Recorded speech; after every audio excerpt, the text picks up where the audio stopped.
Steven! Yeah, okay, the Giants won extra innings last night with a walk-off home run by Patrick Bailey, but we all can agree that the most impressive thing last night was Joey Chestnut eating 275 impossible nuggies in 9 innings of baseball, I believe. I didn't care. Why not? A guy ate chicken nuggets. Great. Why are you poo-pooing this? Joey Chestnut's been amazing. He's a hero, for Christ's sake. Is he? He eats heroes. Okay. Yeah, I don't know if he holds the Euro world eating competition. Like, I don't know. Is that one of his 59 records or whatever? Well, the most disgusting one by far is the fact that he ate over 100 hard-boiled eggs in like 2 minutes or something. Oof. That's just gross. It was funny. So it was funny just interviewing every Giants person yesterday, from Susan Slusser to Rich Aurelia to Dave Fleming, just being like, so yeah, Giants, Dodgers, but Joe Chestnut, what do you think? And all of them are like, yeah, it's cool. Yeah. I mean, it's the Giants and Dodgers. I don't really care about a guy eating chicken nuggets during that game.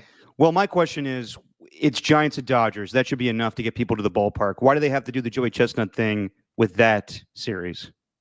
I don't know. I don't know why they needed to do it.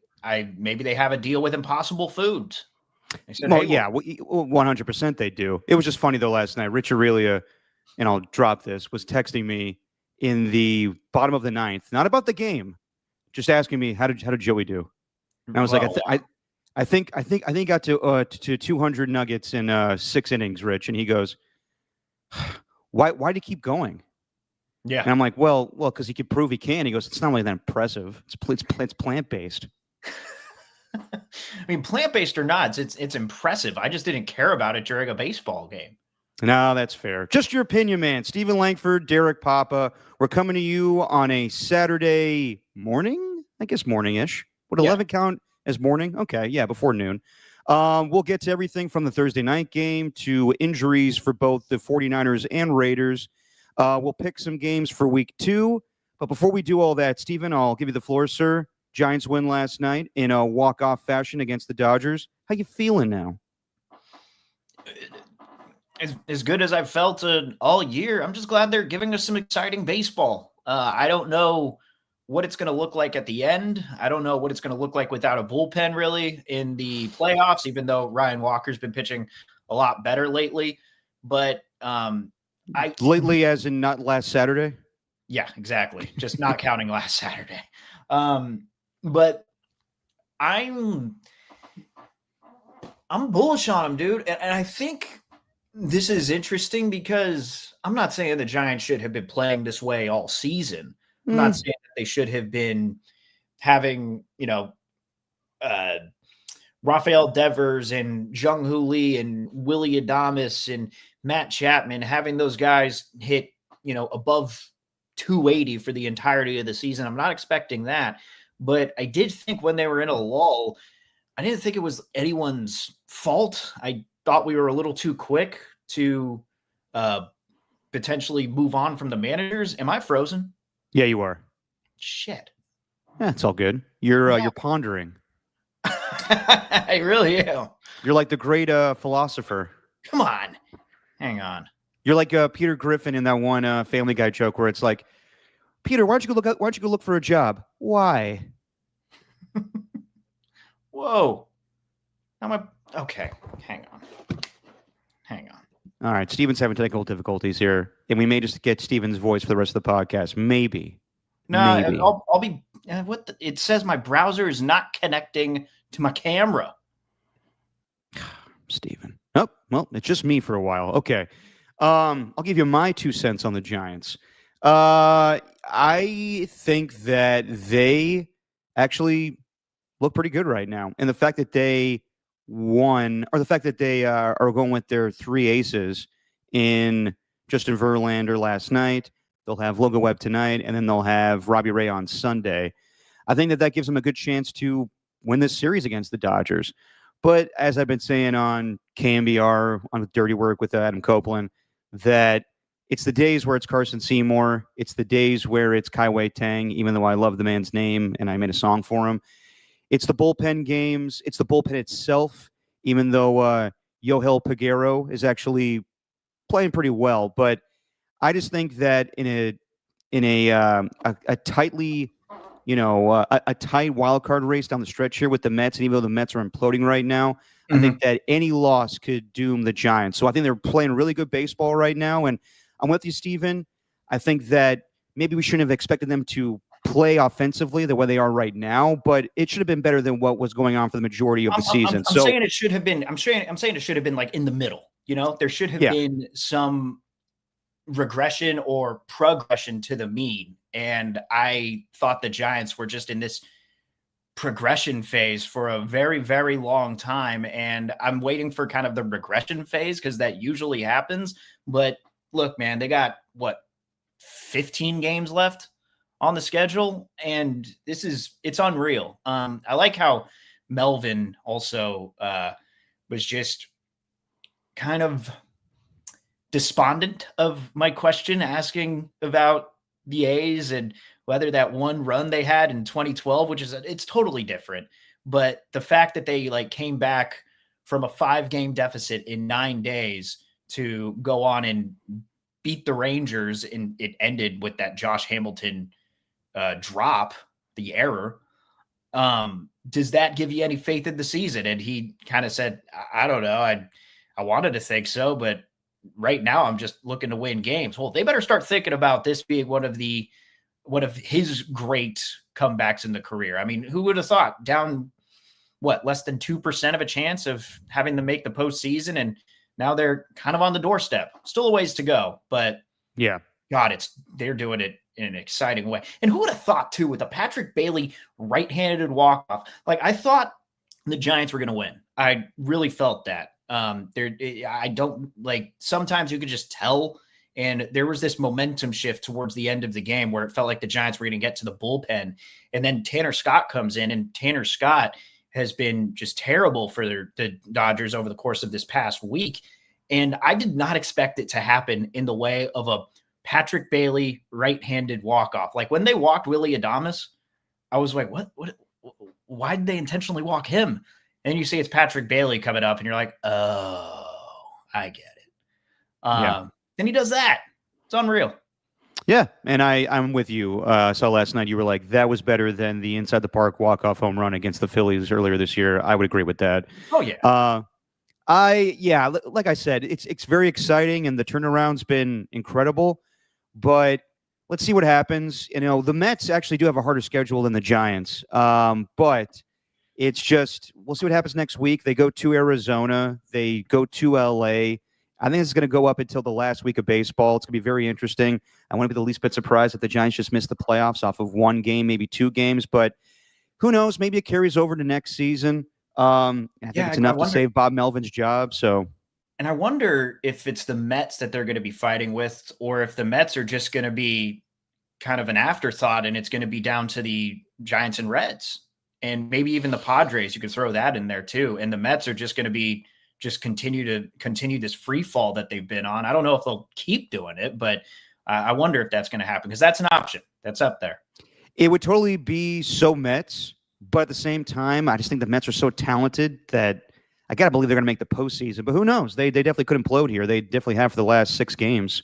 Yeah. We'll see, though. They're home against the Rangers. Last night was pretty bad for them. I think they gave up 6 runs at the top of the first, so not great. God.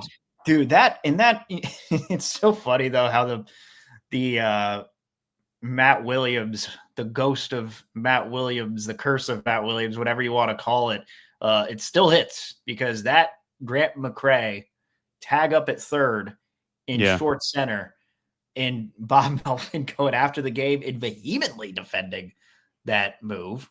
Not even an idea. He's like, no, you got to send him. Do you? There was one out. Yeah. I understand why they did it, but in hindsight, he was out by a mile. Even Kruko in earlier in the broadcast, it might have even been the inning before, or it might have been that inning where he's talking about the arms in the outfield. No, it was that inning. It was when McCray was on third, and he said, Pages has the strongest arm in the outfield, center fielder. And then, Yeah. lo and behold, it's Pages who guns McRae down. And then McRae has that throw from right field. McRae's a fairly even-keeled guy. At least I think so from what I've seen. I haven't seen him get fired up. I haven't seen him get fired up too much, but after he made that throw from right, that's as animated and charismatic as I've seen him. That was great. Yeah, and in the end, they won the game. So, you can nitpick, but at the end of the day, yes, there's been a lot of questionable decisions from Bob Melvin this season, but they won the game last night. And Steven floated this out there. I think he put it out there that it was my opinion, but it's not my opinion. If the Giants make the postseason, is Bob NL Manager of the Year? I don't know about that one. I think maybe who's the manager of the Brewers right now? Pat Murphy. I would say he probably would get it. Twice in a row, huh? Oh, he had it last year? Yeah. Then maybe not, because I know, was it Kurt Counsell? It was their manager that went to the Cubs. Yeah. Craig Counsell. Pat Murphy took over and Pat Murphy won it. Maybe Bob Melvin has a case. I doubt he would get it, though, with how the season went for the majority of it. Yeah. Derek, that tweet was sent with no thought to it behind it, as you could tell, because I called him a coach of the year. I was just making some bacon, making some eggs inside the bacon grease. And I thought to myself, it would be funny if I just randomly tweeted that Derek had an idea that Bob Melvin could be manager of the year coming up at 11. Well, bacon makes you do crazy things, Steven. It does. All right. Moving on to some football. But I do want to get arm, by the way. It fucking hurt. What were you, cooking without your shirt on? No, I had a shirt on. It got my arm, though. Brutal. Yeah, bacon will do that to you. Giants are hot like bacon grease, man. Yeah, by the way, I want to call out Ernie One here. Calling out our Wi-Fi. Derek with the cheap-ass ISP and Steven with that router that's too far from his office. Cheap-ass ISP. All right, Ernie, we love you, man. You've been with us since day one, but calling out my Wi-Fi connection like this? You're on thin ice, my friend. Thin ice. Yeah. You're not crossed the line yet, but you're towing the line. You're Simone Biles on the beam. I see what you did there. Okay. Let's talk about Thursday Night Football as the Packers went to 2-0 against the Commies, or the Manders, 27-18. And the Packers right now, you could just say they're one of the more dominant teams in the NFC. I know it's very early, but both games were at home, but to win against two teams that have been into the NFC Championship game the last 2 years, the Lions and the Commanders, pretty impressive. They lost Jaden Reed for quite some time with a broken collarbone. I think that the offense, Jordan Love looks pretty good right now. The offense kind of sputters in the second half, and I don't think Josh Jacobs is in his Raider days. He kind of lost a step, I would say, as far as speed. He still can get, a ton of carries and, get 25 carries for 75 yards. But as far as like breakaway speed for a touchdown, don't know if he has that ability anymore. But, dude, Tucker Kraft, give me fantasy points, 21 from a tight end. And this guy's nuts. Like, did you see the post-game comments from Josh Jacobs? No. He goes full Jackie Moon. Josh Jacobs like, yeah, Tucker Kraft's a little, he's different, man. His trash talk to other people is, I'll burn your house down. I'll burn your childhood house down. That's what Tucker Kraft says to people. Wow. So he's like that defensive lineman from the Broncos, Wolf. I think Derek Wolf was his name, where he would tell Tom Brady he's going to eat his children. Eat his children. That's incredible. Yeah, he would tell him that. He was insane. But Tucker Kraft is like that, huh? Apparently. Well, I think he's more like Jackie Moon. Didn't Jackie Moon say, you can suck my cock, I'll burn down your house or something like that, or I'll kill your family? He told Father, what was it, Father Pat? He said he'll murder his family. Yeah, I'll murder his family. You said S-my-C. I didn't say that. You said S-my-C. Hey,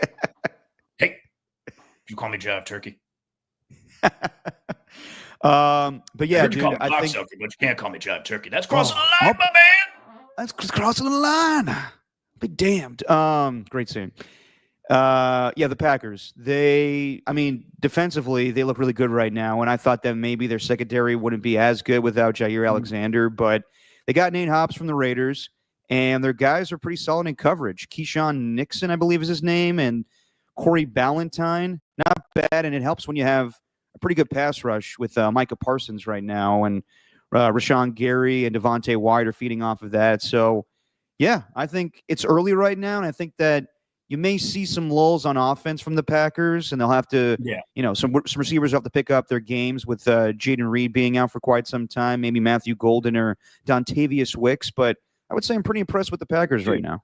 No, I mean, they just looked comfortable offensively. Like they didn't know they weren't, explosive, but they had some big time plays and they were kind of just moving the ball downfield. I didn't see Jordan Love get flustered too much. Who I did see get flustered was Jaden Daniels. You mentioned Keyshawn Nixon. He wasn't just good. He was elite in that game. I think he had like 5 passes defended, which is the most for any single defender since last season. No one's had that yet.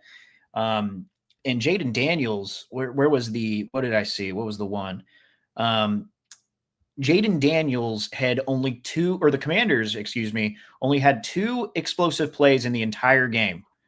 Before that, they would have at least 5, and that was the previous low for Daniels. Like, they just had him flustered, man. And that's kind of the same word that I used for Jordan Love. It was like the anti-Jordan Love. They just somehow the Packers made a very fast team look slow. Mm-hmm. Like, you could say a lot of whatever you want about the Commanders' offense. You could say what you want about Cliff Kingsbury and who he is as a coach. You could say Jaden Daniels might be heading into a sophomore slump. You could say whatever you want, maybe about the offensive line outside of Laramie Tunsil and the run game. Now that Austin Eckler's out with the was it the Achilles or the ACL? Achilles, and that may end his career, unfortunately. Yeah, that's brutal. And you could say what you want about him, but fact is they're fast. And even Debo looks spry right now, and the Packers made him look slow. I thought that was what was most impressive to me. And they were doing it with Micah Parsons just in on 3rd and 4th down. Like, what are they going to look like when he's in on 1st and 2nd down, man? Fired up. Yeah, the Austin Eckler injury, that's unfortunate. Yeah. I'm still pretty high on the Commanders. Like, not a solid connection going right now between Jaden Daniels and Terry McLaurin, obviously with him missing a good deal of training camp. But yeah, Debo seems to fit in. It's not the Debo of old, I would say, but they're using him the same way. And with Austin Eckler being out, they may have to use him at running back. But they got Bill Merritt. And, man, if we had to guess anybody was going to be a fan of Bill Krosky Merritt, that was going to be John Gruden. Steven, do you have he's not doing his nicey videos yet. I haven't seen any on TikToks. But what are these? His like game previews or game reactions? Yeah, it's a game preview. It was a 45-minute game preview, and I watched the entire thing. 45 minutes. Good Lord, Gruden. Yeah. I watched the entire thing. It was great. Watching him break down football is amazing. But yeah, he loves himself some Ja'Cory Krosky Merritt. And what a story that's going on in Washington. I remember John Riggins, don't you, Jake? The Diesel.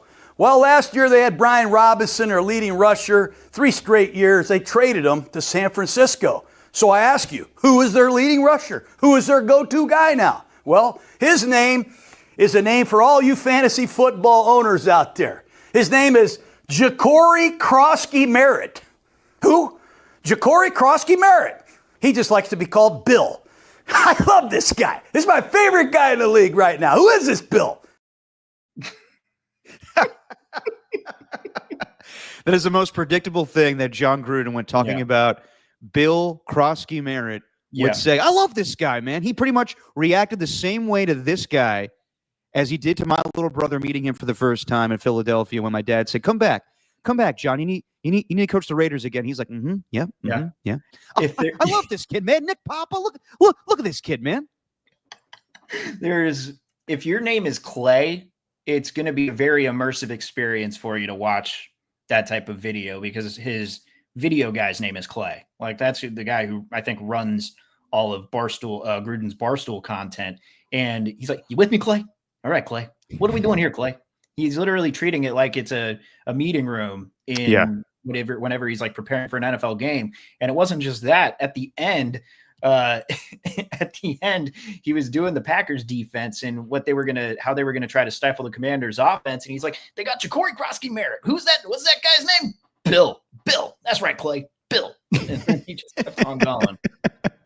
He went so far as to, he was writing something down. He's using different markers and circling things and going through all of his, I guess you could say, progressions as like a preview guy, but there was one moment where he was so fired up.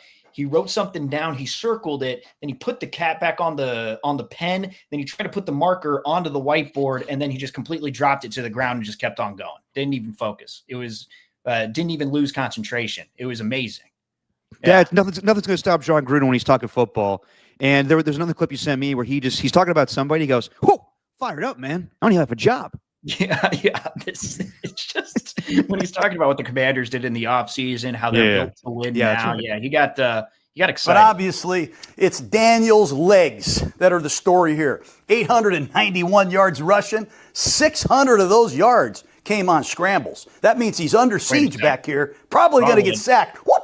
Nope, wrong. He can scramble and crush you. My bad. That was the wrong one. I forgot to save 3 videos. No, it's all good. But yeah, pretty much the one I was talking about where he was like, I'm fired up, man. I don't even have a job right now. Yeah, I don't even have a job.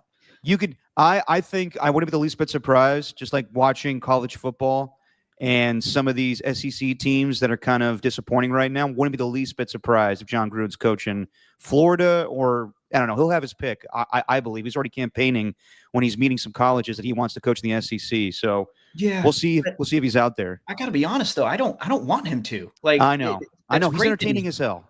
Yeah, that's great that he's doing it, but I think he's best in the coach. I mean, I know he's probably, it's all about him. It's not about who cares what I think, but I love him so much in this game analyst role. Like I want him to go back to TV. I don't even want him to go back to coaching.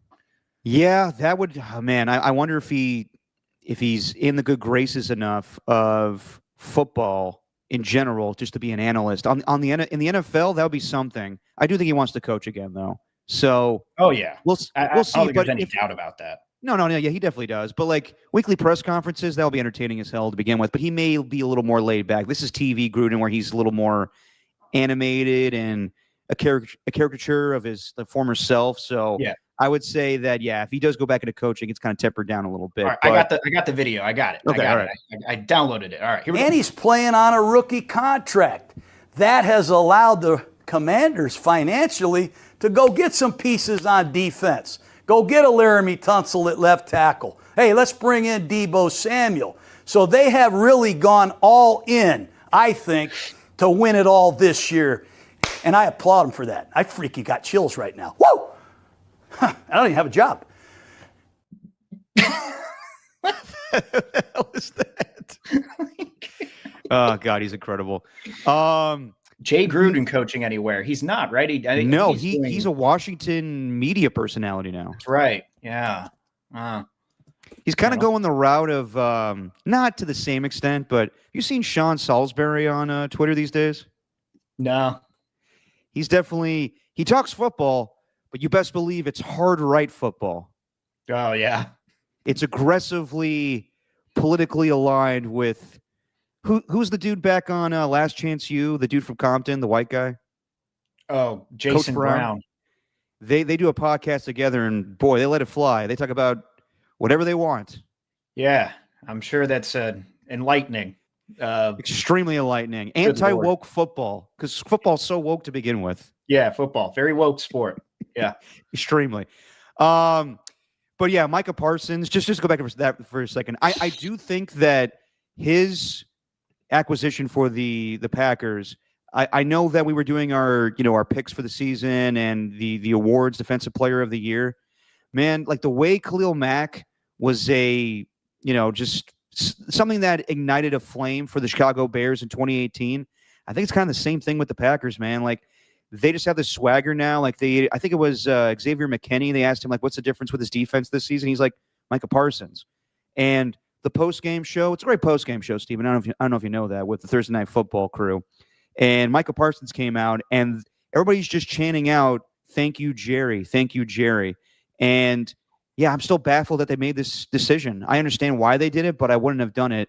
And it's got some people, even like Skip Bayless, just beside himself. Do you have that clip I sent you, Steven, of Skip Bayless giving his analysis of hang on. Jerry Jones trading away Micah Parsons? Skip Bayless, I'm not a fan of his, but he's definitely, he's got a big vocabulary on him. He's a writer, but he resorts to talking about piss and peeing when referring to Jerry Jones. I don't understand how he can go up there and rub our noses in the pile of piss that he left behind in Dallas. He just pissed on us right and left. There's pee everywhere. It just stinks in Dallas. He left a trail of pee right out of town. He's a grown man. He hasn't been on TV in a while, but he just said piss or pee repeatedly. What a child. Skip Bay piss. Yeah, exactly. Oh man. Wow. Okay. As you could have told, I don't follow him anymore. I don't. Yeah. I get it, but I don't even laugh at him. I just think it's sad. Yeah, it comes across as cranky old man, or I'm against the world now because people told me I'm too old, or I got my sexual harassment lawsuit. I just think it's funny though that a man of his caliber, I guess, and I don't even like saying that because I never really thought that highly of him, but he was a well-respected journalist at one point. It was on TV, but now he's on YouTube, just like us. But his reaction to Jerry Jones and Micah Parsons is, he pissed all over us. Like what? But it's not him. And another thing like that, what that video was quote tweeting was Bayless's real account. And Bayless said, "Where was this Micah Parsons for the last 3 years?" I'm like, he was right there. Yeah, he was there. Where was this Micah Parsons? That's who you had. And that's who you just kept on crapping on week after week just because maybe, I don't know, according to Guru, he didn't do anything in the playoffs. Well, look what's happening now, man. I love Guru. I love our guy Guru. He was on with us last week or 2 weeks ago. But he says to us, man, Micah Parsons only 1 sack in 4 playoff games. And then on Thursday night, he's like, Jerry messed up. It's like, Guru, which side are you on? Yeah, I mean, he kind of was on both sides of the fence. Yeah, a little bit. Yeah, a little bit. All right, let's talk about some of the injuries that may impact, or actually 100% will impact, the Raiders and 49ers. Let's start with the Niners because that's a bigger deal. We talked about George Kittle, going to be out for the next 4 games with the hamstring injury on IR. And we'll see about Juwan Jennings. He's questionable. We'll see about Trent Williams. He's questionable as well. But it sounds like both guys will go. The big thing is Brock Purdy's not going to play in this game tomorrow, and Mac Jones will, as Brock Purdy's dealing with a variant of turf toe. And you best believe you can't ask Kyle Shanahan details about the turf toe. Man, I love Kyle, but you could tell how kind of pissy he was with the media this week when I think it was Eric Branch or whoever it was kept asking him about the turf toe, and he was like, "If you keep asking me about it, I'll just tell you it's turf toe." I'm like, "Yeah, it's technically not that, but sure, we'll call it turf toe." And I think at one point Cam Newton's like, "So which toe is it? Is it his big toe? Is it on his left toe?" And he goes, "That I do not have to answer." Like Kyle knows what he has to tell the media, but he also will not tell anybody anything if he doesn't have to. So Mac Jones is going to be your quarterback for tomorrow against the Saints. And I got to say, I mean, I think Niner fans rather have Brock Purdy. I think Brock Purdy's a better quarterback, but I would say Mac Jones may be their best backup quarterback in quite some time. And I know that they had Sam Darnold, but it wasn't the Sam Darnold that we saw in Minnesota. So even Kyle said himself, the skill set's not that far off from Brock Purdy. There's a reason why they went after Mac Jones this offseason. They don't have to change the offense that much, and they pretty much were in on Mac Jones 3rd overall in the 2021 draft. So I would say I still expect the Niners to win this game with Mac Jones as quarterback. Well, sure, because the Saints suck, but they got some players, Steven. I mean, they're fine, and they're well coached. Brandon Staley, for all his faults, he was a solid defensive coordinator wherever he was. Kellen Moore is supposed to be the next kind of offensive guy who's currently leading as a head coach, but I just don't think they have the players to compete with them. Yeah, I don't really. Where do we get this idea that he has the same skill set as Brock Purdy?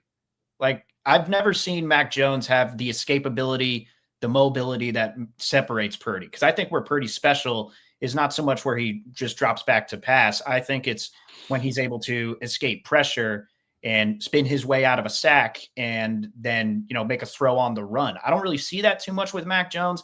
Look, I'm not sitting here to tell you that they're going to lose just because Mac Jones is starting. I do think that he can run the Kyle Shanahan offense, but to me, maybe it's just me being spoiled, but I look at him the same way I look at I don't know, this isn't an apt comparison, but first player that comes to mind is just like Aiden O'Connell, where it's like he can make some nice throws, but he's just going to be a statue back there, and you're not going to get much more than that. And I think that's going to be how it is with Mac Jones. And my question is, Derek, it's okay, he can run the 49ers offense, but what does a Kyle Shanahan offense look like without George Kittle at the starting tight end position? Yeah. So it's not even the Mac Jones thing to me. Would be the one that's my big question. Like, I think we know what we can get with him. He's an accurate passer who doesn't move too much. And if he is protected, then they'll probably win this game. But what's it going to look like without Kittle? What's Trent Williams going to look like? He was just randomly placed on the injury report yesterday. or 2 days ago. I don't know what his status is. It might be up in the air. So yeah, I guess my question is that. I don't know, maybe that question won't even be answered against the Saints just because they don't really have many pieces. Well, the timeline, according to Ian Rappaport, is that Brock Purdy will be out 2 to 5 weeks. And I would say that's probably exaggerated a bit. I think that in most, he'll probably miss these next 2 games. I could be wrong, but whenever they do this stuff with quarterback, it's always worst case scenario. I remember years ago, you'll remember this too, Stephen, in 2017, when Derek Carr was dealing with, I think, a shoulder injury, whatever it was. They were like, he's out for 6 weeks. And then he missed 1 game and came back. It was E.J. Manuel for 1 game. It's kind of always like that. I would anticipate that Brock Purdy will be back sooner than later. But if he is gone for – what's up? I don't. I think that it's based on the 2 to 5 week timeline. Like, my guess is that Rappaport heard that it was a grade 2. And I'm only saying this just because I spoke to Nirav Pandya and had him on for a few minutes on KCBS. But he said it, by the sounds of it, if it's a 2 to 5 week recovery, then that's a grade 2. And I think, I'm not saying he's going to miss the max. I'm not saying he's going to miss every game until, I don't know, like George Kittle comes back against Tampa Bay on October 12th. I'm not saying that, but I do think it's going to be a 2-game minimum. And with the toe, you just have to go back and see what happened with anyone who had turf toe. It's not so much the injury itself, but it's when they come back and think they're 100% and then happen to, push off the wrong way on it. And then it gets even worse. So I think they're going to be my guess is they're going to be really cautious with him coming back, especially in this early part of the season where you can still get some wins on the schedule. No, I'm with you on that, but I also think that if they felt it was that severe, they probably would have already signed Mike White. And that may be just a roster thing. I think that's what Kyle was saying. Yeah. Adrian Martinez, I wouldn't feel comfortable with him being the backup quarterback right now. But hey, that's the UFL MVP that you're talking about. Yeah, I'm aware, Stephen. But I'm just playing like podcast doctor on here. I don't actually know what's going on, but I also think we'll know a little more about its severity when we see him tomorrow. Like, is he wearing a boot? Is he limping?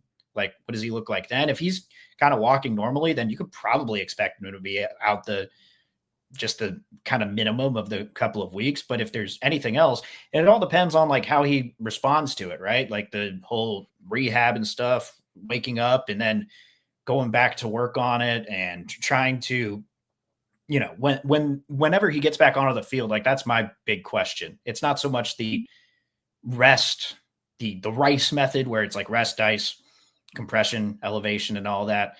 It's not that. It's more when he gets back on the field, it starts working. Will he aggravate it more, or will it just heal as it should, and then he'll get back to being normal? I don't know. If it's longer than 2 weeks, 3 weeks, I do wonder how they'll play against the Rams or the Buccaneers. But in the meantime, with the Saints, and they got the Cardinals next week, and then after that, it's the Jaguars, maybe they could get by with Mac Jones. I'm with you. I think that Brock Purdy's definitely more mobile than Mac Jones, but as far as so what's the right way to say this? A simple quarterback that can just deliver the mail.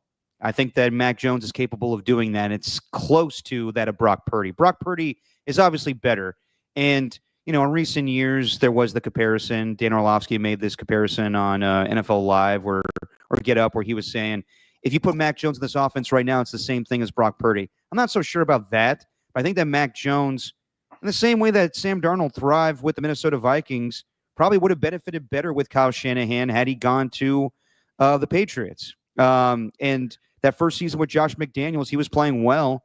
And then for whatever reason, Bill Belichick went with Matt Patricia as his offensive play caller, which totally, in my opinion, fucked up Mac Jones. He got Bill O'Brien his last year in New England, but you could see at that point he was already just he just reverted to, I don't know, like one of the worst quarterbacks in football at that time, and he was benched for Bailey Zappi. So I think that in order for the Niners to succeed, Mac Jones just needs to throw for 185 yards and a touchdown, maybe one pick, but you definitely are going to get a heavy dose of Christian McCaffrey. If you thought he was overused last week, he's definitely going to be he's going to be overused this week. And there's been, they know each other from New England. That is Mac Jones and Kendrick Bourne. So maybe you see a little bit more of Kendrick Bourne this week, even though he just got there and the offense is totally different in the last 5 years. Maybe more of Ricky Pearsall. It's going to be tough without George Kittle. That's the biggest thing to me. But I do think that Mac Jones could get it done in the time that Brock Purdy's out.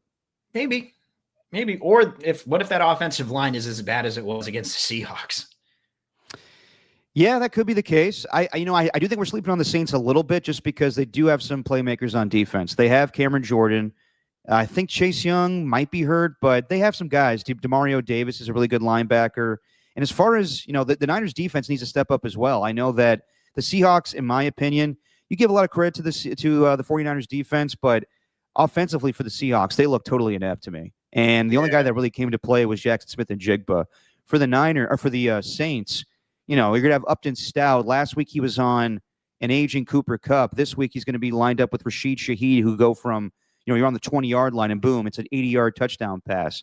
Yeah. Chris Olave is a solid wide receiver. They got Brandon Cooks. Alvin Kamara is their own version of Christian McCaffrey, even though he's kind of fallen off a little bit. So they definitely have their work cut out for them, but I still expect the 49ers to win this game with Spencer Rattler at quarterback, who's never won a game in the NFL so far. I do too. I just don't think it's one we can overlook like we would previously. Like, had everyone been healthy, I'd just say, okay, this is a wash. Like, no point in even, there's obviously a point in watching this game, so we could break it down during the week, but it wouldn't be, if you were to ask me like objectively and to rank like the morning slate of games, I don't think 49ers and Saints would be too high up there, just because I thought the 49ers would have dominated had they been healthy. But since they're not, and since the Saints have a solid coaching staff, I actually think it might be a more interesting game than we thought it would have been. And maybe that's just a Captain Obvious take, but no, I think that some people will still say that the 49ers should dominate this game, but not given the injuries. And I think that so far, you see the week one with the Cardinals just squeaking by against the Saints, and it may just be because it's week one, but I think it's going to be closer. I do think that the Niners prevail, and I'll give away my pick already, but I do think it's going to be a close game given the injuries. Speaking of injuries, let's move on to the Monday night matchup between the Chargers and Raiders, and everyone's healthy except for Brock Bowers. And, when we're watching the game at the Athletic Club last weekend, Steven pointed to me like, oh, Brock Bowers left the game with a knee injury. I'm like, oh, that's not good. But then Tom Pelissero later that night said that it's not that severe. He got banged up. Go ahead, Steven. Well, before we get to all of this, I'll say Brock Bowers is at practice today. Is he now? Yeah, I searched up Brock Bowers in the Twitter search bar just to kind of see what the latest was. And people tweeting out from 5 minutes ago that he's back on the practice field. So, well, that's a big piece of news there for Brock Bowers. Sorry to just kind of interrupt your monologue, but No. That's good you said that, because I would just be talking like an idiot, being like, I don't know if Brock Bowers is going to play. The fact that he's out there today, that increases his chances. So just a little bit, yeah. Yeah. Well, he even said, like, I was wondering myself if he was going to play, given Thursday, I think, during the media session with the Raiders, he basically, they asked him, do you think he's going to play? And he's like, I don't know. We'll see what happens. But we don't know the severity of the knee injury. But if he's out there today, that's a pretty good sign that he's going to be out there Monday night. So, take everything I just said and apply positivity to it, because it sounds like Brock Bowers may actually play come Monday night against the Chargers. Carroll sounded fairly confident that they would.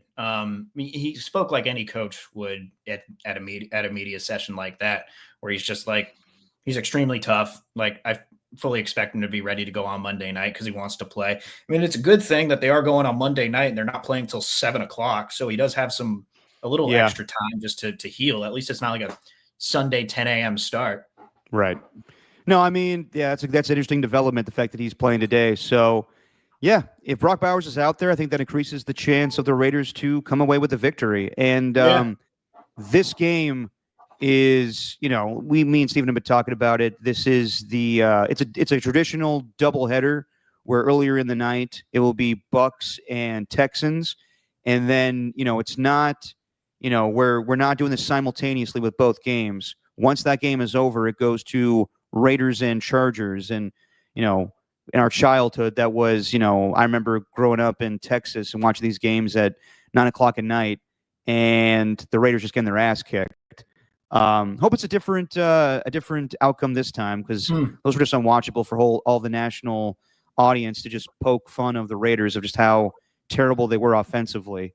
But the big deal of this game is the matchup. Both teams are 1-0 in the AFC West, while the Chiefs are at the bottom of the division right now, just 0-1. But it's Pete Carroll versus Jim Harbaugh, and we know these guys. I think they like each other. They were spotted with each other or seated with each other when they do that that coach photo every year at the Breakers in Florida. And they seem to be laughing. They seem to be having a good time. But you go through the history. While Jim Harbaugh was at Stanford and Pete was at USC, Stanford was on the come up, and they were starting to upset USC in games. There was one game where Jim Harbaugh just ran up the score, I think like 55-21, and Pete after the game was like, "What's your deal?" And Jim's like, "I'm good. What's your deal, bro?" And they had like a little awkward moment on the middle of the field there, but it wasn't that contentious. And then they had the rivalry between the Seahawks and 49ers, and that was honestly, besides maybe Steelers and Ravens, the best rivalry in all of football, with them being, division opponents and them meeting in the NFC Championship game that year. So let's hear a little bit from both guys. Let's start with Jim Harbaugh, as I sent you a clip, Stephen. Damn it.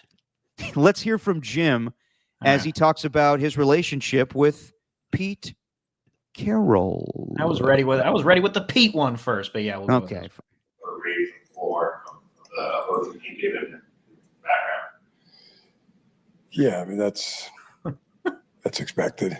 That's pretty well documented, and he's a great coach. One of the best. It's a lot of respect. I always think that had I ever played, for him, on one of his teams, because he was coaching when I was playing, or was on his staff. little shot. Once I got into coaching, I bet we would have been like really good friends. He learned a lot from him just watching him, but he's also always been on the other side. When I was a player, he was a defensive coordinator, or head coach somewhere, and then when I was coaching, we were, trying to gouge each other's eyes out, in the competitive spirit of that. But yeah, it's competition at the highest level. I mean, that's what he's all about, and pretty enthusiastic too. I've noticed, which is just nothing but respect for that. Same person, same coach every day. I mean, nothing but respect for that, and does a tremendous job. Wow. Eye gouging on a competitive level is an amazing quote. And, whoa, hang on. You all right? All right. Sorry. No, you're good. Eye gouging on a competitive level is an amazing quote. And just, kind of little digs where he was talking about, how much older Pete is than he is. But I saw some people say like they don't like each other, and I'm like, I think there's mutual respect. I really do. I think that they've had their weird, encounters, but I think there is mutual respect. Here's Pete Carroll talking about his relationship with Mr. Jim Harbaugh. I'm not trying to make it into anything that's not. But what's your fondest memory of this rivalry with Jim Harbaugh? I remember Jim No, I don't. I have no fond memories. I'm not going to go there. They're good. There's great games. They've been great games. That's all. Said that There's been a bunch of them. that you guys in a different life could have been great teammates. When he says something like that, what is that? Well, I think that would come from the, he's seen my game. And so he would like me to help him win, if I could. And so he'd like us to play together, I guess. But one thing we would certainly see eye to eye on is about competing. He's always been a great competitor. He battled through so much in his playing days and in his coaching days as well. So I appreciate him saying that because I'd like to play with him too. He said that you're not on each other's Christmas. Or he's not on your Christmas card list. You expect a birthday card from him then? Well, I'm surprised you would say that because he sends me a birthday card every year. So I don't know what to tell you. Crafty Pete. And I love, God, how many missteps were there with Paul Gutierrez and Pete Carroll on that joke there? I went from Christmas card to birthday card. Either way. Yeah. They're having Sends fun. me a birthday card every week, every year. Exactly. Yeah, I mean, they're two older competitors having fun with each other. I don't see any animosity there. I think they've had, like I said, some weird encounters in the past, but I think there's mutual respect. Yeah, they're just cut from the same cloth of loving football. Yeah. So I don't know. It's not that much. It's not as bad as like Harbaugh and what was his name? Joyce. I'm already forgetting his name. Who? Defensive coordinator, DC for the Lions, or head coach for the Lions, who was a defensive coordinator. Oh, Schwartz, Jim Schwartz. Jim Schwartz. Why did I call him Joyce? I don't know. Whatever. Jim Joyce. Yeah. Schwartz with him, and that's when it actually got violent. Like there was just one where USC ran up the score or whatever it was on Stanford, and that's when they had a little exchange. But it never turned into anything like that. And I thought with the Seahawks and 49ers, that was just like in addition to the actual rivalry between the players, because those players hated each other. And I thought that Carroll and Harbaugh were secondary in that rivalry. I thought it started with the players. 100%. Richard Sherman, who was coached by Jim Harbaugh at Stanford, called him out, said that he was a terrible coach, and called Russell Wilson just basically, he called Colin Kaepernick a running back at quarterback. And yeah, there was definitely animosity between both teams as far as the players. But yeah, I think Pete and Jim, I'm glad that they're up against each other in the AFC West again, but I don't think they hate each other by any means. I think there's mutual respect. Yeah, no, I'm with you. Yeah. As far as some funny clips during the week, we always like to play some sound from coaches or players on the show. Steven, can you pull up with a little we'll call this, I guess, a pull-up game. Can you pull up Steve Sarkisian, the head coach of the Texas Longhorns? This is one of the more weird responses this week. So last week when we were doing the show, I was kind of preoccupied while Texas was playing San Jose State, and they won that game thoroughly, 38-7. But Arch didn't play his best game, and there was one point where he threw a deep pass, but he looked like he was wincing and grimacing when he threw it, and some people were saying he must be hurt. So because of that video, some reporter asked Steve Sarkisian about that during practice this week. Arch Manning seemed to be having some throwing pains by the According to quarter. who? Arch? Arch said that to you? No. Oh, according to who? It just looked like He doesn't have any. Is there an explanation to why it looked like that? I don't know. I've never filmed any of you guys when you're using the bathroom, so I don't know what faces you make when you're doing that. Oof. Okay, two things. First off, does he think like, is it, look at this smirk. Hang on. You see, he finishes right there. Yeah. And the little smirk. Yeah. There's no, can he think that, oh, gotcha. Yeah, he thinks he's clever there. So he thinks that he can compare Arch Manning wincing while throwing a pass to people taking a crap. Like, how's that an apt comparison? It's like not. He's like, I haven't filmed you guys in the bathroom. Well, why would you do that in the first place, Steve? You creep. Yeah. Do you just assume that we all wince when we're in the bathroom? Is that what you do, Steve? Are you telling us something that are those the struggles that you're having at home? Yeah. A little more fiber in the diet, Steve. Not able to take that stool softener? What's going on? I know that Austin, Texas has some great barbecue, and that can mess up your stomach. But every now and then, a banana will be nice. Boy, Steve, I don't think that's the weirdest response I've ever heard. Well, it's not like tit for tat. Like, it's just ridiculous to be like, so you think that he's hurt while throwing a football? Well, I haven't seen you guys take a shit before. That doesn't help either. That doesn't help whatever you think the writer's going to write about Arch Manning and the injury. Like, that doesn't make anyone feel any better about Arch potentially having issues. Well, he gave it away. He could have said like, oh, he just immediately didn't like the throw. And he was just wincing at that. He said, and the camera picked it up and just caught him doing that. There's no injury. But instead, he deflects. And that doesn't make anyone feel any better, I think. Start from the beginning real quick, Steven. Just the way that he comes across when pressed about the injury, I think he gives it away. Arch Manning seemed to be having some throwing pains by the According to fourth quarter. who? Arch said that to you? No. Oh, according to who? It just looked like he doesn't have any. Okay. Right then and there, he's quick to just get on the reporter being like, according to who? Who said what? And he's like, Arch said that? Then I wonder if the reporter said, yeah, Arch told me that he's got throwing pains, or what would his response would have been? I think there is something going on with Arch Manning. I think that he's not 100% healthy. I think this kind of gives it away a little bit. A little bit. Tough look, Steve.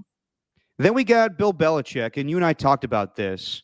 John Middlecoff brought this up on his podcast that he heard that Belichick is banning New England Patriots scouts from attending North Carolina practices. And really, that only hurts his players. I think that's just – I love Belichick, but also he comes across as a grumpy old man. So after his first win – let me just say this. I heard you on this on the station. Yeah. When has he not been a grumpy old man? What are you telling me he's had this childlike demeanor about him through his career? What are you talking about? But usually I've always backed him because I agree with him. Like, he doesn't want to talk to the media. And yes, he comes across as a curmudgeon, but I kind of just, he's been curmudgeonly since I've been able to understand curmudgeon. I know, but I really just kind of chalk it up to him just being a coach. This is where he's bitter. So they ask him about the fact that he's not allowing Patriot scouts at practices for North Carolina. To comment on that and provide some sort of explanation on that.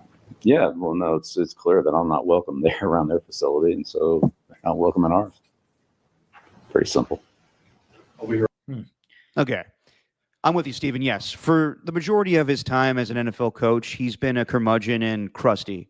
But I think that's just the way he comes across with the media. It's routine to let scouts attend practices, and you're only hurting the players. Like, if the New England Patriot scout wants to look at a North Carolina player, why wouldn't Belichick allow him to do that? I think it just comes across as, I'm angry at Robert Kraft, so I'm going to screw over the Patriots as much as possible. And shout out to Vrabel. He was the bigger man. He said, look, that's just an individual thing. He's never had any – I don't think he even knows that Belichick's not allowed at their facility if he's not. Mm-hmm. He said that they'll cross that bridge when we come to it, but I got to focus on football. Like, he doesn't hold any grudges against his former coach, and maybe he understands it, but I thought Vrabel kind of took the high road there, and it was just Belichick kind of looks like a child, even though you're saying he's like a grumpy old man. He's more being childlike. Oh, they're not letting me into my room, so they're not allowed in mine. Yeah, exactly. Which is, when you date a child, you're bound to have childlike behavior. Yeah. Ben Johnson, head coach of the Chicago Bears now, was being pressed on the late game tactics of the Bears with the whole kickoff, and he, they kicked the ball out of they did a touchback. They tried to kick the ball out of bounds, I should say. Jordan Mason was on the back of the goal line, and he took the ball out of the end zone, which screwed up clock management wise. But here's Ben Johnson being pressed on his late game execution, or tactics, I should say, and wanting to move on to the game against the Detroit Lions already. I want to ask about the end game kickoff thing one more time. Man, can we go on to the next game? I'm still on the. With the new rules, when it doesn't land in the landing zone, it's a dead ball, right? Mm-hmm. So theoretically, could you have just kicked it anywhere, just Short. the Sure. 20 and the clock would have stopped? Mhm. Was that considered at all? Yeah, it was. Yep. And Listen, last time I'm going to bring up last game, okay? Yeah. I got greedy and I wanted the extra 5 yards. That's why we tried to kick it out of the back of the end zone. Simple as that. Okay. And with I think that's fair. I think he also is going to realize that being a head coach, you're going to have to respond to things over and over and over again. And I think that's something that Kyle still is not comfortable with. I think that he gets annoyed with that. I think that Ben Johnson went about it a little bit better than Kyle does. Kyle just kind of blows it off and laughs with the media, but you could tell he's pissed. Ben's pissed there too. He's just going to have to get used to this. And if they have a shitty season, the questions are going to get worse. It's not just about, kickoffs. It'll be about Caleb Williams and his ability to develop him. So that's the difference with Kyle Shanahan, though, is that he uses a word salad to explain his reasoning. Johnson kept it simple. I actually love that answer. I was trying to find some sound because Jake Moody obviously signed to the Bears practice squad. So I was just trying to see if there was anything from Ben Johnson in there. And then when I got to the kicking portion, that's where I found that. And I thought, some accountability. That's nice. Yeah. No, I mean, are you saying that Kyle doesn't usually? I think Kyle kind of skates away from it. He goes about it in a very, for lack of a better term, just a roundabout way, where he's just saying a bunch of words. And you're like, what are you saying? Just be direct. That's totally fair. I think that Ben handled it pretty well, but I would love to see how agitated he gets with the Chicago media if the season does not go well. Yeah, just wait until Caleb Williams struggles for a few more games, and then he asks if Tyson Bagent's going to be the starter. Yeah, that I could see him getting fiery with that one. And he also, I think I haven't found the audio of this. I just seen the quote where they ask him, "How would you react if the team goes 0-2?" And he's like, "We're not going 0-2." Like, and I get it. This is a big week for him. He's going back to Detroit. This will be a whole thing of, is Dan Campbell able to coach this team without Ben Johnson? Is Ben Johnson able to do his own thing without Dan Campbell? So it's going to be interesting. But at the same time, the defensive coordinator of the Detroit Lions, Kelvin Shepard, while it wasn't a great performance last week against the Green Bay Packers, you could tell why he got the job. He very different than Aaron Glenn, but kind of the same school of just being very direct and stern with the media. Oh, love this. Looked like Kirby bit down on an over route there. Kirby did exactly what he was supposed to do. So he has the ability to kind of ad lib. Kirby did exactly what he was supposed to do with the structure of the defense. And then on the pick play, how can Terrion defend that better? By learning by previous mistakes. You guys been around here. We got the exact same play at San Francisco last year. Turn it on to Pearsall. Learn from your mistakes. You're a professional. How much did the groin play into those two plays that he? If you're injured, come out the game. If you're injured, come out the game. We're not making any excuses. No. We're not making any excuses. Just like if I have a play called I shouldn't have called, that's on me. A player has a job to do, that's on them. We all earn our paycheck. There won't be any free rides this year. We all come to the stadium with a job to do your job, point blank, period. What is Ben's greatest strength as a play caller? Everything. Next question. Dude. I mean, he's got to back it up now as the DC in Detroit, but he's a football coach. No nonsense. You ask me a question, I'm going to answer it. I'll give you a direct answer, and then I'm moving on. I like it. Yeah, most do. It's just they talk to the quarterbacks and the head coaches so much who don't give a direct answer. It seems everyone else is willing to. Like, what's interesting with the contract drama and all that, like, we always talk to you always ask the coaches or the GMs, whoever it is, they're not going to give you an answer. But like when you ask the players, they're most likely not going to give you an answer. But there are some behind the scenes, like reading those quotes from Colton McKivitz before he got his contract extension, the ones from Eric Branch in the Chronicle where he didn't say it in front of any microphones. You're like, okay, I like that. And it proves to me that you don't have to do this thing where you're just kind of bullshitting 95% of the time and you don't have to say anything. Like, you could say stuff of substance and not hurt whatever you think you're going to hurt. I don't know if that means your reputation. I don't know if that thinks you're going to hurt your football team, but sometimes being careful, to me, maybe I'm wrong. Maybe they go through this media training and this is exactly what they're told to say. But sometimes like straight shooters are just the best. No, I agree. I mean, I think that, the PR people try to, puff it up a little bit and say that they, want you to be a little more respectful with the media, but at the same time, you got a job to do. So as long as I never get butthurt if like a coach gets snippy with a media member. At the end of the day, they if they're out there and they're willing to, kind of waste their time to talk to the media and talk about strategy and whatnot. And then they have a job to do. They spend all of their time focusing on a game plan. If they don't win the game, then the media comes back and asks the same questions. I'd be annoyed too. I totally get it. Yeah. I love the defensive coordinator, though. Give me more of that. No, definitely. All right. Enough talk. Let's pick some games as we get to week 2 of the NFL season. A little thing we call wins or wangs.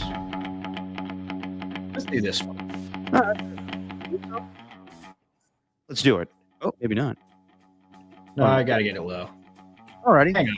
You know what? Screw this. The microphone doesn't work with that. Okay. Oh, yeah. The generic rock music. Hell yeah. All right. So going back to Thursday, I picked the Packers to win, laid the points, and I went under. Steven did the same except for he took the over, and it was so close, but no cigar. So I'm up 3-2 on Steven. And let's start with the Cleveland Browns going to Baltimore Ravens. The Ravens were so close to beating the Buffalo Bills, but the Bills came back and won that game 41-40. The Browns almost won their game too against the Cincinnati Bengals, but lost that game 17-6. The Baltimore Ravens are 11.5-point favorites, and the over/under is 45. I'll lay the points with the Ravens, and I'll take the over just because I think the Ravens are going to hang between 30 and 40 points. So just give me the Ravens. I know the Browns defense is solid with Garrett, but I just don't think the Ravens are going to try to get vengeance from last week. Yeah, for that reason alone, I mean, I think the Ravens will come to play, but I think that I'll take the Ravens. It's a lot of points, but I think they will win by more than 2 touchdowns. I'm going to go under, though. I am going to give a little credit to that Browns defense. I do think that they have some talent there, but yeah. Baltimore wins, lay the points, and I'll go under on the 45. Then let's go to Cincinnati, where Trevor Lawrence faces off against Joe Burrow. Both teams are 1-0. The Bengals are 3.5-point favorites, and the over/under is 49.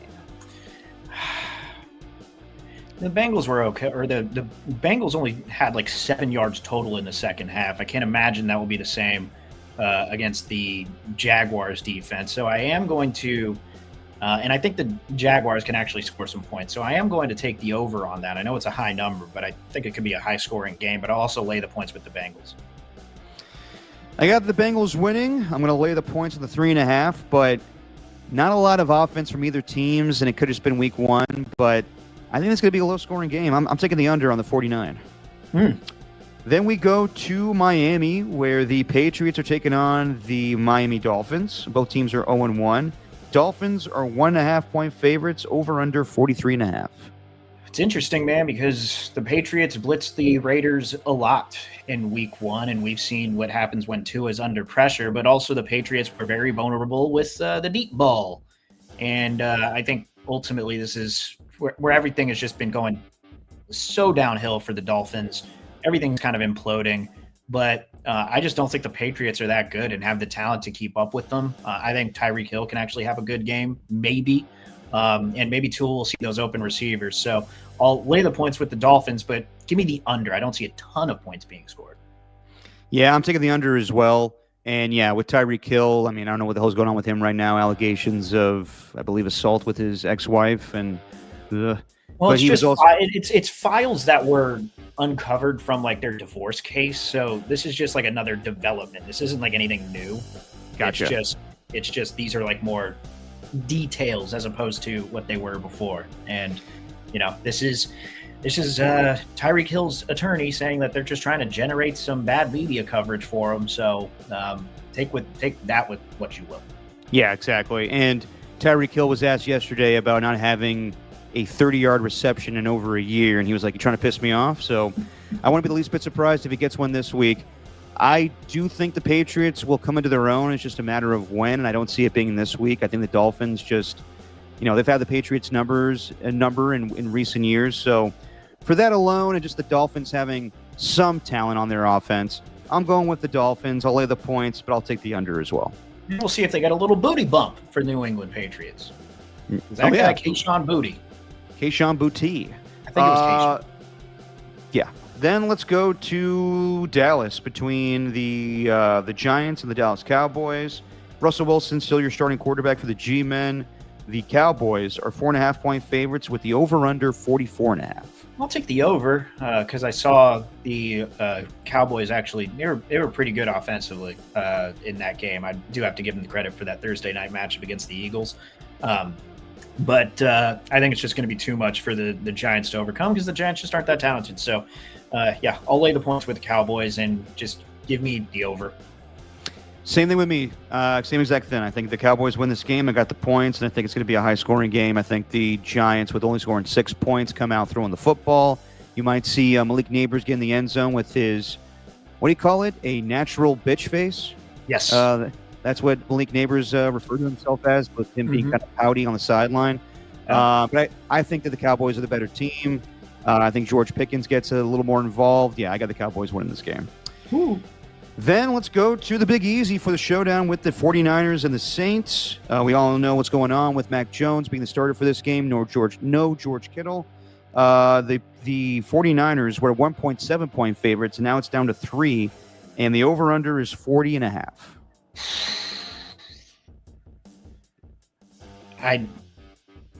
I got to think the 49ers defense is going to be able to stop the Saints enough, so I'll take the under and I'll just lay the points with the Niners. Same thing for me, man. I wouldn't be surprised if this game is the same exact thing from last week for both teams, where the Niners won 17-13 over the Seahawks and the Saints lost to the Cardinals 20-13. I think it's the same exact thing. I think it's that low scoring of a game. Then let's go to the Ben Johnson Bowl as he returns with his new team, the Chicago Bears, against his old team, the Detroit Lions. Both teams are 0-1 against division opponents. The Lions are 6.5-point favorites, and the over/under is 46.5. I really don't know what to make of the Lions. I just didn't know if that game against the Packers was just because the Packers were that good or because the Lions just are that bad and haven't figured it out yet. But I'd like to think this would be the game that they do.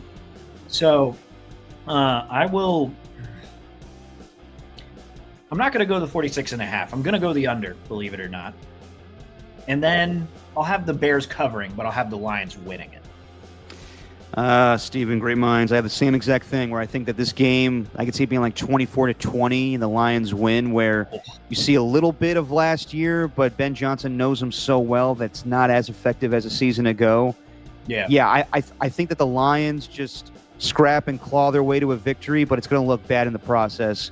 I do see the Lions win this game, but I do see the Bears covering and give me the under as well. Then we got the Bills going to New York to take on the Jets. Both teams were involved in shootouts. Bills prevail over the Ravens, and the Jets lost to the Pittsburgh Steelers, but looked pretty good in the process. No Ed Oliver for Buffalo this week.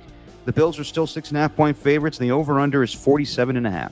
I'm going to take the over. I think it's going to be kind of a shootout just based on how the Ravens looked. And you heard how I talked about the Jets last week. I just think they are so good running the football, and we saw how they played against the Bills. But I think it's going to be another type of game where they just come up short. I'm not going to say it's going to end on a 60-yard field goal like it was with the Steelers, but I do think it's going to be close. So I'll take the Bills to win, but I'll also take the Jets to cover that 6.5. I think that's a pretty big number. I really do. Yeah, I don't know why I'm staking my claim into this. I don't know why I'm dying on this hill. Maybe they'll look like the Jets in this one, but God, they just looked so good against the Steelers, a tough Steelers defense. So yeah, give me the Jets to cover and the Bills to win. And the over. I think the Jets look like the Jets of old. I think that the Bills just have their number right now, and even though it's a new coaching staff, I still think the Bills they feed off of their comeback from a week ago. So I got the Bills winning. I'm going to lay the points with them, but I got the under on the 47.5. And then we got the Seahawks, who lost to the 49ers. They're 0-1 going to Pittsburgh. Pittsburgh won that game against the Jets. Aaron Rodgers 2 touchdowns away from breaking, or not breaking, but surpassing Brett Favre's touchdown record. Very interesting. And then you got the Steelers 3-point favorites, over under 40.5. Yeah, I think this is actually a kind of even game, but I'm going to go just take the under. 40.5 is it's not that much, but I just don't know if this is going to be that high scoring of a matchup. And you know what? I'll take the Steelers to win, but I'll also take I'll lay the points with them too. Yeah, I'm doing the same thing. I think that even though the Steelers didn't look great defensively a week ago, I think they figured things out, especially against that Seahawk defense that didn't do much against the 49ers. Yeah, I think it's a low-scoring game. I think that DK Metcalf gets his revenge on his former team. Yeah, give me the Steelers and the points, and give me the under. And then lastly, for the morning slate, we got the Rams going to Tennessee to take on Cam Ward and the Titans. The Rams are 5.5-point favorites, over under 41.5. Even the Rams didn't look that good last week, but the Titans just aren't that good of a team. So I'll lay the points with the Rams, but yeah, give me the under. I could see it being another game last week. I'm doing the same thing. I think that what we saw from Cam Ward last week, he looked impressive at times, but the Broncos defense was just too much. And I think the Rams defense is not better, but pretty good. So yeah, I think it's the same thing. Give me the Rams, lay the points, give me the under. Yeah. And then we got the Carolina Panthers going to the Arizona Cardinals. The Cardinals are 6.5-point favorites, and the over-under is 44.5. Yeah, just lay the points with the Cardinals, and I'll take the over. Why not? I'm taking the over as well. I think that, yeah, I wasn't really impressed with Carolina. Some people that watched the tape were saying that Bryce Young wasn't getting a lot of help from his wide receivers. I just think that maybe a little more offense from the Panthers this time around, but the Cardinals should be a better football team. They're just not a good defense at all. No, they're not. So, yeah, give me the Cardinals, lay the points. I'll take the over. Then we got a pretty good one, actually. The Denver Broncos going to Indy, and the Broncos are 2.5-point favorites, over under 43.5. Oh. A tough one. But I like the fact that kind of like the home dogs here. I'm going to have the Colts pull off the upset, and I'll take the under.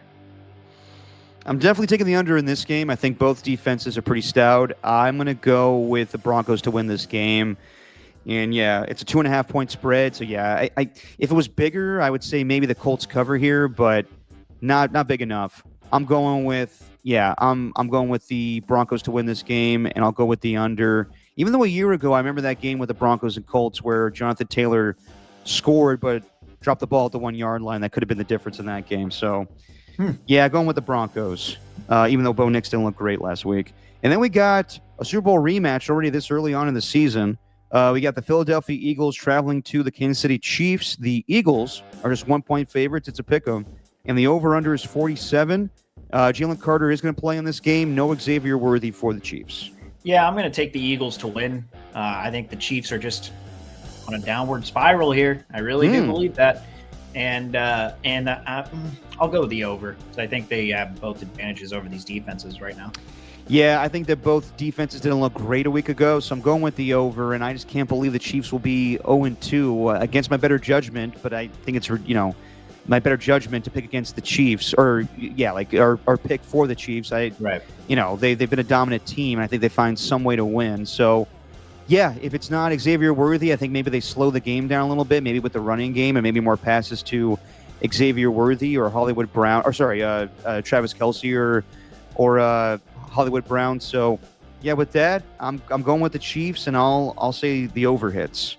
Then we got the Sunday night game between the Atlanta Falcons and Minnesota Vikings. It's a rematch, of the national championship as far as the quarterbacks between Michael Penix and J.J. McCarthy. The Vikings are 3.5-point favorites, and the over-under is 44.5. Believe it or not, I am going to take the Falcons to win this game. I know we're really riding high on the Vikings right now, but I think the Falcons are going to do enough, and also just give me the over. I like that. I was thinking about that, but I just think that Minnesota's a better team right now. So I'll go with the Vikings. I'll lay the points, but I'll go with that over as well. Then we got the Monday night matchups. We got Tampa Bay at Houston. The Texans are 2.5-point favorites, and the over-under is 42.5. Yeah, I don't know if the Texans are that good right now. I'm going to take the Buccaneers to pull off the upset, and I will take the under. I think the offense comes alive in this game, so maybe it's just because I can't see the Texans going 0-2 and the Bucs going 2-0. But I mean, based off of last week, yeah, the Bucs are the better team. But I'm going with the Texans. I'll lay the points as well, and I'll go with that over for the Texans in this game. And then we got the Chargers taking on the Raiders. Pete Carroll versus Jim Harbaugh. We just got the news that Brock Bowers is practicing, so we'll see if he plays. It's a pretty good sign that he might. The Chargers are 3-point favorites, and the over-under is 46.5. I see this one being really close. I actually think the Chargers are going to win, but I'll take the Raiders to cover, and I will take the over. It looks like the Chargers had a tough time with that deep passing game last week. It'd be interesting to see if the Raiders can actually get JMT going on like first and second down instead of in these short yardage situations. But if they're the same as they were in terms of their explosive plays last week against the Patriots and they managed to get inside the red zone, I think the Raiders can score some points. But then there's also Justin Herbert. And with the way that Drake May looked against the Raiders defense in the first half, I could see Justin Herbert kind of looking like that for an entire game. So I think it's going to be a shootout. But yeah, give me the Chargers to win, Raiders to cover. Give me the over. I think that Ashton Genty gets going a little bit in this game. I think Brock Bowers plays. I think it's going to be a close game, but in the end, I got the Raiders winning this and going up 2-0 on the season. Give me the Raiders to win, and I'll lay the over as well with a 46.5. How about it? So there you go. Those are our picks for Week 2 in the NFL. My buddy Andy in the chat here cracking me up here. Hook up them motherfucking horns. Longhorns about to hook it. Yeah, they play UTEP today, so not a big tilt, Andy. But yeah, you missed earlier when we were talking about Sark comparing Arch's facial grimaces to that of reporters pooping. So yeah, we'll see how Texas does today. Derek Papa, certifiably horny boys. You're damn right, Andy. Before we get out of here, real quick, don't have to do pop culture catch up because I haven't watched really anything this week, so we'll do that for next week. Jackass of the week. Do you have one, Steven? I saw one earlier that really took it. Someone sent me, my buddy Nick sent me a video earlier of some guy saying at the Giants game that he will jump into McCovey Cove if Patrick Bailey hits a grand slam, and lo and behold, Patrick Bailey hits the grand slam, and the guy didn't jump into McCovey Cove. He was just all talk. So that's good enough to get a Jackass of the week. At least that's a nominee. No, I agree with that one. I mean, if you're going to say it on social media or whatever, you better be about it. I'm trying to find the one that I had earlier. You go ahead though. My Jackass of the week, and I'm kind of mixed on this one, but considering what he said, I think he has to get this award. My Jackass of the week is Adam Silver. If you could play the clip real quick, Steven.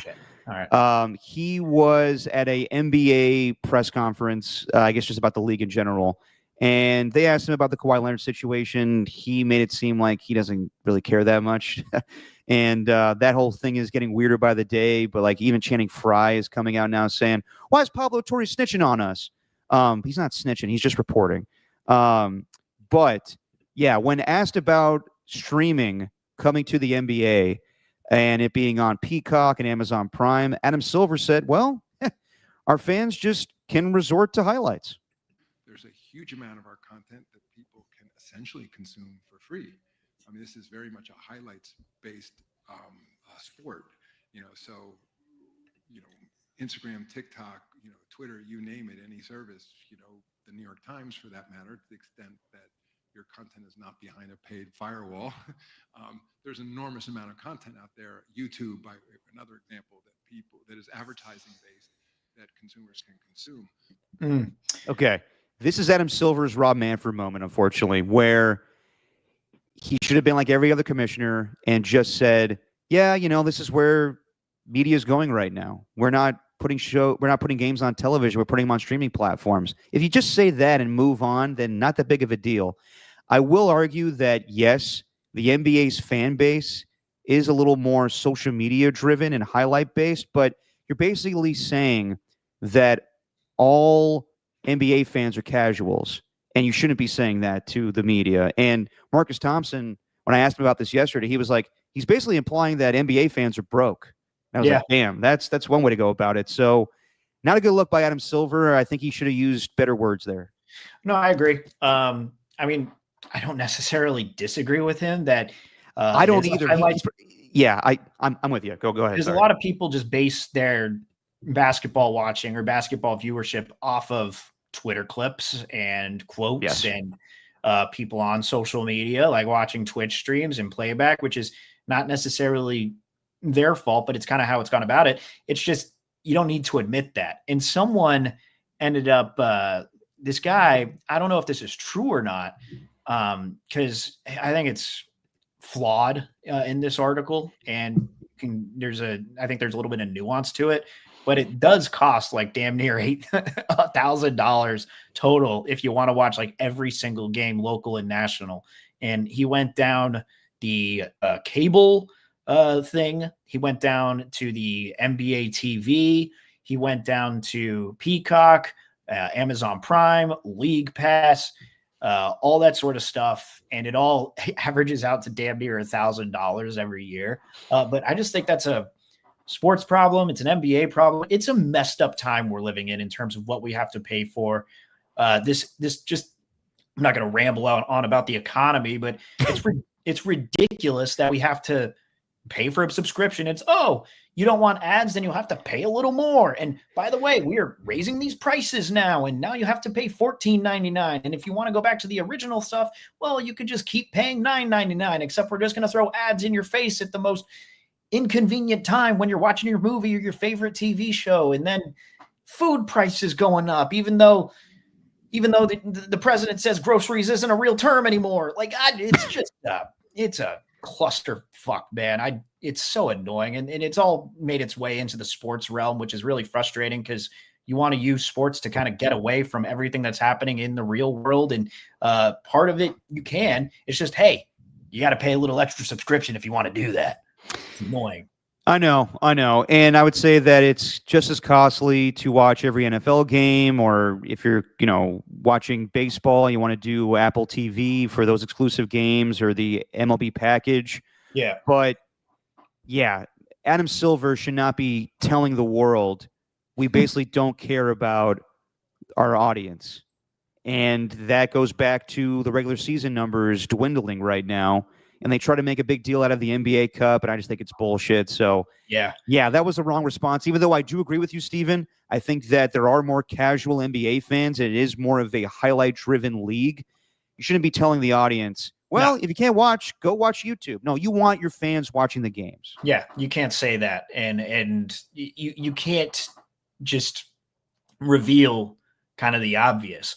I don't know, but it's a problem that Tom Tolbert brought up when he was on our show. And it's crazy that the access that you need, like the WNBA wants to grow, but there's only some games that are nationally televised, and the rest you got to pay for like a subscription package to the W. Then it's the same with Major League Soccer. It's like they're always complaining about how global soccer is more popular than American soccer, but it's like, hey, you have an Apple TV subscription, and then you got to get this MLS season pass if you want to pay for it. By the way, some of that money is going to go to Lionel Messi because we needed to bring him over, and the only way we can do that is by giving him a partial percentage of that Apple TV. It's ridiculous. Yeah, people just want money. What's new? All right, everybody, that's going to be it for today. Thanks to everybody in the chat. Thanks to Rock a New Era. Thanks to Skills. Thanks to my guy, Andy Young, telling me, love you, Derek, stay horny. You're damn right, Andy. Love you too. Thanks to Lauren F. Thanks to, I think I already said Rock a New Era. Thanks to Ernie One. Thanks to Tacky for a little bit of time, telling me to eat shit while he's in New Orleans. Thanks to Pat H and his crap foot. And I believe that is it. All right, everybody. We'll see you on Tuesday. Steven, say what you always say. It's just our opinion, man.